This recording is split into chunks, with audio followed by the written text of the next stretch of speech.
नमस्कार, मी clinical psychologist Dheeraj More. मित्रांनो, आज आपण कुठल्या मानसिक आजाराबद्दल किंवा मानसिक विकाराबद्दल बोलणार नाही.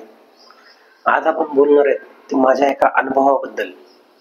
तर माझा अनुभव आज तुम्हाला मी शेअर करणार आहे. मी एका व्यसनमुक्ती केंद्रामध्ये, त्याचबरोबर मानसिक आरोग्य क्षेत्रामध्ये मी गेले 4 वर्ष झालं काम करत आहे. एक समुपदेशक म्हणून, एक क्लिनिकल सायकोलॉजिस्ट म्हणून मी या क्षेत्रामध्ये गेले 4 वर्ष झालं काम करत आहे. या क्षेत्रामध्ये काम करत असताना वेगवेगळ्या प्रवृत्तीचे लोक मला अभ्यासायला, बघायला, काउन्सिलिंग करायला भेटतात. त्यापैकी भरपूर पेशंट बघायला भेटतात जे व्यसनाधीन असतात, ज्यांना अल्कोहोलिझम नावाचा मानसिक आजार झालेला असतो. मग ह्यांच्यापैकी एक अनुभव सांगायचा झाला तर माझा एक पेशंट आहे जो 3.5 वर्ष झालं व्यसनमुक्त आहे.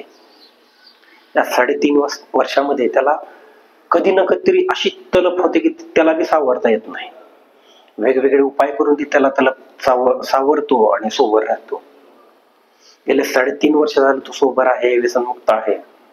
म्हणजे 3.5 वर्षामध्ये त्याला इतक्यांदा तलप झाली की विचारायचं काम नाही.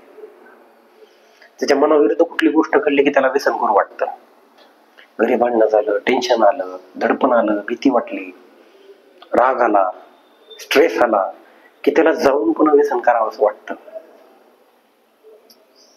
3.5 वर्ष झालं जर एखाद्या माणसानं व्यसन सोडलेलं असलं आणि तरी पण त्याला वाटत असेल व्यसन करणं, तर ही किती मनाला लागलेली किती चिवट सवय आहे.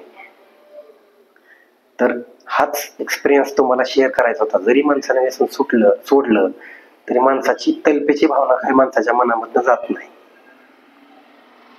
जर त्यानं कुठले उपाय वापरले त्या व्यसनापासून लांब राहण्यासाठी, ते आपण पुढच्या सत्रामध्ये बघूयात.